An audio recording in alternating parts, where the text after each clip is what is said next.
अस्सलाम वालेकुम नाज़रीन। आज 27 जनवरी एक अहम तरीन फैसला जस्टिस मंसूर अली शाह ने 9:30 बजे जो फैसला सुनाना था, एक अहम तरीन फैसला सामने आ चुका है। जो कल सिनेरियो, जो कल सिचुएशन मैंने अपने वीलॉग में क्रिएट की कि पहली मर्तबा यानी पाकिस्तान में नहीं पूरी दुनिया में ऐसा होगा कि अगर तौहीन अदालत की कार्रवाई का कह देते हैं चीफ जस्टिस ऑफ पाकिस्तान के खिलाफ मंसूर अली शाह साहब, तो दुनिया में पहली मर्तबा कहीं होगा कि एक अदालत का एक जज अपने ही चीफ जस्टिस ऑफ पाकिस्तान के खिलाफ तौहीन अदालत की कार्रवाई के आगाज का कह दे। तो वो अहम तरीन फैसला सामने आ चुका है। जो अहम तरीन फैसला है उसमें जो डेप्टी रजिस्ट्रार जुडिशल नजर अब्बास साहब है उनको बरी जिम्मा करार दे दिया गया है। और उसके साथ साथ मंसूर अली शाह साहब ने एक इंदिया दिया है कि जो गलती है, जो तमाम तर तौहीन अदालत के मुर्तकिब हुए हैं वो मंसूर अली शाह साहब और ये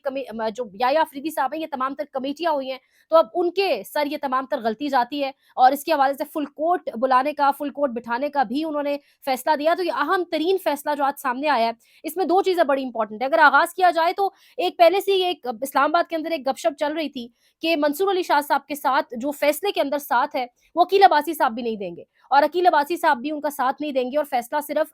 1-0 या आप कह लें 1-1 से आएगा और मंसूर अली शाह साहब का अकेला फैसला होगा। लेकिन जो फैसला है वो बाकायदा तौर पे मंसूर अली शाह साहब और अकील अब्बासी दोनों ने मिलकर दिया है। मंसूर अली शाह साहब ने जब फैसला सुनाना शुरू किया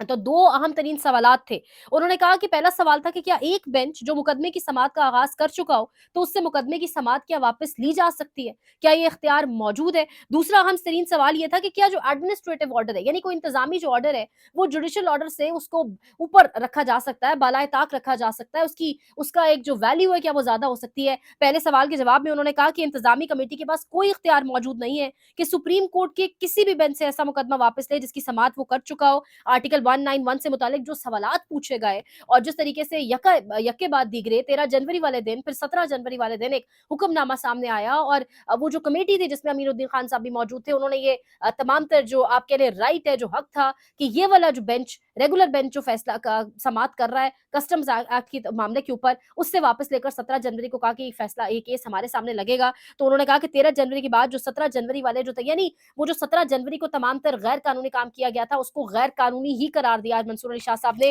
दूसरे सवाल के जवाब में उन्होंने कहा कि जुडिशियल ऑर्डर को खत्म नहीं किया जा सकता, ये इख्तियार ना आईनी बेंच की कमेटी के पास है और ना रेगुलर बेंच की, यानी ना आईनी बेंच ये कर सकता है कि अगर कोई केस रेगुलर बेंच के सामने हो तो वो उससे ले ले, ना रेगुलर बेंच ये काम कर सकता है कि कोई केस आईनी बेंच के सामने हो तो उससे ले लिया जाए। इसके साथ तीसरा जो अहम तरीन नुक्ता, जो अहम तरीन पॉइंट था, वो एडिशनल रजिस्ट्रार जुडिशियल नजर अब्बास साहब के शो कॉज नोटिस के ऊपर था। वो शो कॉज नोटिस वापस ले लिया गया और कहा गया कि नजर अब्बास साहब जो हैं उनके जवाब में बदनीयती नहीं थी। उन्होंने जवाब में जिस तरीके से कहा, जिस तरीके से उन्होंने कहा कि मैंने, मेरा फॉल्ट नहीं है, मैंने ये नहीं किया, उनका जो जवाब है, जो नोट है, वो हम सबके सामने उस वक्त हमने शेयर किया कि उसमें उन्होंने क्या कहा था। तो कहा गया कि उनकी जो जवाब है उसमें बदनीयती शामिल नहीं थी, जवाब को काफी समझा गया और शो कॉज नोटिस भी वापस ले लिया गया। अब इसीलिए हम बात कर रहे थे, जो इंट्रा कोर्ट अपील है वो इमेच्योर लेवल के ऊपर दायर की गई। तो जो आज इंट्रा कोर्ट की अपील के ऊपर जो एक फुल बेंच बना दिया गया था, वैसे तो इस मुल्क के अंदर फुल बेंचेस नहीं बनते जल्दी जल्दी, लेकिन जो इंट्रा कोर्ट अपील के ऊपर आज फुल बेंच बनाया गया था जिसने 1 बजे समाप्त करनी थी 6 रुकनी बेंच ने,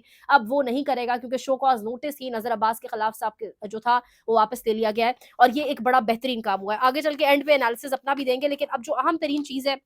वो यहाँ पर ये है कि जो अहम फैसला उसके बाद उन्होंने सुनाया, उन्होंने कहा कि जो तौहीन अदालत के मुर्तकिब है वो नजर अब्बास साहब नहीं हुए, बल्कि तौहीन अदालत की मुर्तकिब जो है अदालती ऑर्डर की असल खिलाफ वर्जी, असल कॉन्टेम्प्ट कमेटियों ने की, जिसमें chief justice of Pakistan Yahya Afridi साहब, अमीनुद्दीन खान साहब, जमाल खान मंदुखेल और मोहम्मद अली मजहर शामिल हैं। उसके साथ उन्होंने ये भी कहा कि तौहीन अदालत की कार्रवाई होनी तो चाहिए, लेकिन अदालती प्रोप्राइटरी यानी अदालती क्या लफ्ज इस्तेमाल किया जाए उर्दू में, कि अदालती एक जो मतलब एक जजेस के आपस में कोई ब्रदर लाइक रिलेशनशिप्स होते हैं, वो अलाउ नहीं करते हमें, या वो उनकी वजह से हम बाउंड हो गए और हम अदालती कार्रवाई या तौहीन अदालत की कार्रवाई नहीं करेंगे। लेकिन उन्होंने कहा कि तौहीन अदालत की कार्रवाई शुरू नहीं कर रहे, लेकिन यही सवालात कि क्या कोई इंतजामी ऑर्डर जुडिशियल ऑर्डर से ऊपर होता है, यही सवालात कि क्या एक बेंच फैसला सुन रहा हो तो उससे फैसला वापस, केस वापस लिया जा सकता है, यही सवालात कि क्या इनके ऊपर तौहीन अदालत की कार्रवाई की जा सकती है या नहीं, यही सवालात के लिए एक फुल कोर्ट बनाया जाए। और फुल कोर्ट बनाने का सवाबदीदी इख्तियार सिर्फ chief justice of Pakistan Yahya Afridi के पास है, उसके अलावा कोई नहीं बुला सकता।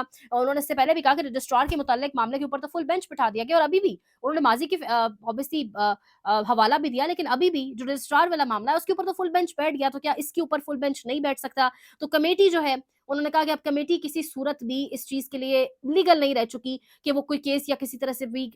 جو معاملہ ہے وہ واپس لے، جب ایک بینچ آلریڈی اس کے اوپر سماعت کر رہا ہو، سوالات تیار کر چکا ہو، فیصلے کے قریب پہنچ چکا ہو۔ اس کے ساتھ انہوں نے کہا کہ فل کورٹ بیٹھ کر جو ہے اس کے اوپر کام کرے، فیصلہ سنائے۔ اس کے ساتھ انہوں نے کہا کہ جو کسٹمز ایکٹ والا معاملہ ہے، جو بیسیکلی جہاں سے سارا مدعا شروع ہوا تھا، جہاں سے یہ ڈیبیٹ انیشیٹ ہوئی تھی، اس پر انہوں نے کہا کہ مقدمے کو واپس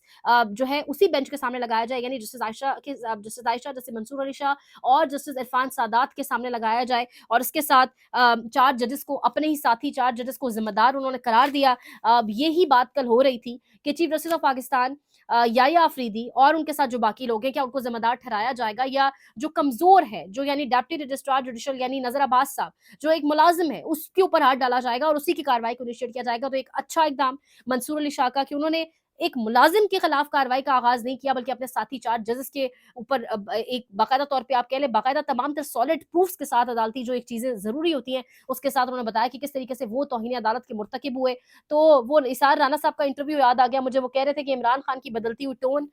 نے شاید ججز کو بھی ایک سہارا دیا ہے، اور ججز بھی ٹارزن از بیک کی طرح واپس آنے لگ گئے، ججز بھی شاید کچھ کرنے لگ گئے۔ تو وہ ایک ہوا کا جھونکا تو ہم کہہ سکتے ہیں اس تمام تر پروسیس کو، لیکن سوال یہی ہے کہ منصور علی شاہ صاحب کے کہنے کے اوپر کیا فل کورٹ بنایا جائے گا،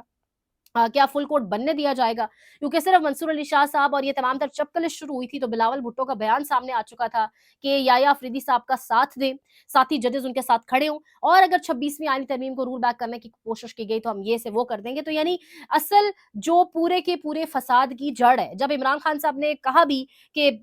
جوڈیشل کمیشن بنایا جائے، تب سے میرا یہی موقف ہے کہ اصل فساد کی جڑ وہ 26ویں آئینی ترمیم ہے۔ جس دن یہ 26ویں آئینی ترمیم رول بیک ہو گئی، جس دن عدالتیں آزاد ہو گئیں، جس دن ٹرائیبیونلز کے اندر الیکشن کے کیسز لگ گئے، تو یہ حکومت ایک سیکنڈ نہیں رک سکتی، اور اسی سب کو مینج کرنے کے لیے، اسی سب کو کنٹرول کرنے کے لیے 26ویں آئینی ترمیم لے کر آئی گئی، اور اب اس 26ویں آئینی ترمیم کو بچانے کے لیے یہ تمام تر ہتھ کنڈے کیے جا رہے ہیں۔ کیا 26ویں آئینی ترمیم کو بچانے کے لیے 26ویں آئینی ترمیم کے بینیفیشری یحییٰ آفریدی صاحب کیا فل کورٹ بلائیں گے؟ کیا امین الدین خان فل کورٹ بلانے دیں گے؟ کیا پیچھے جو ان کی طاقتیں بیٹھی ہیں وہ سب ہونے دیں گی؟ تو یہ بڑا اہم ترین ہے، اور حسنات ملک صاحب آلریڈی کہہ چکے ہیں کہ یحییٰ آفریدی صاحب جہاں معاملہ طاقتوروں کو ہوگا وہاں پر وہ نہیں بیٹھیں گے، چاہے 26ویں آئینی ترمیم کو رول بیک کرنے کے حوالے سے، اس کی ہیت جانچنے کے حوالے سے بینچز کیوں نہ بیٹھے، تب بھی یحییٰ آفریدی صاحب جو ہے اس کے اندر موجود نہیں ہوں گے۔ تو یہ تمام تر سچویشن اس وقت بن چکی ہے، یہ تمام تر سچویشن اس وقت بن کر سامنے آ چکی ہے۔ اب نہ 1 بجے جو 6 رکنی بینچ تھا وہ سماعت کرے گا انٹر کورٹ اپیل کے اوپر، اب معاملہ آگے کس طرف جائے گا امپورٹنٹ ہوگا دیکھنا۔ جو نظام کا پینک کرنا ہے وہ اگر میں آپ کو آخر میں بتاؤں تو شروع ہو چکا ہے یہیں سے کہ کل پتہ یہ چلتا ہے کہ گھٹیا ترین عدت میں نکاح کیس اس کو دوبارہ کھول دیا گیا ہے، جو بریت کے خلاف درخواست ڈالی گئی تھی، خاور مانیکا سے درخواست دلوائی گئی تھی کہا جائے، اس کو آج سماعت کے لیے مقرر کر دیا گیا ہے، اور امیزنگلی سرپرائزنگلی سماعت کے لیے مقرر بھی راجہ پہلے جو توشہ خانہ 2 تھا وہ راجہ امین منہاس کے سامنے کیا گیا، جو نئے لائے گئے جج ہیں ایڈیشنل ججز، اب والا جو کیس ہے اعظم خان کے سامنے لایا گیا، یعنی بینچ نمبر 9 بیٹھ کر، یعنی اہم ترین سیاسی معاملے کے اوپر بیٹھ کے بینچ نمبر 9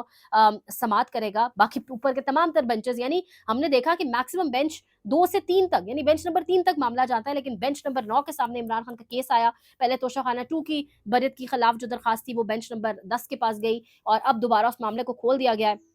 عمران خان نے کہا تھا انہوں نے جتنے کیسز بنانے تھے بنا لیتے، لیکن عدت میں نکاح کیس جیسا گھٹیا کیس نہ بناتے، اس سے دین کو نقصان پہنچا ہے، تو شاید واپس عمران خان کو وہ تکلیف پہنچانے کے لیے انہوں نے عدت میں نکاح کیس کو کھول دیا ہے۔ بہرحال دیکھتے ہی معاملہ کس طرف جاتا ہے، اہم اپڈیٹس فل کورٹ بٹھایا جاتا ہے، یعنی اس کے اوپر کیا اپڈیٹس اور ڈیولپمنٹس ہوگی وہ آپ کے ساتھ شیئر کریں گے۔ اپنا خیال رکھیں، لائک شیئر سبسکرائب، اللہ نگہبان۔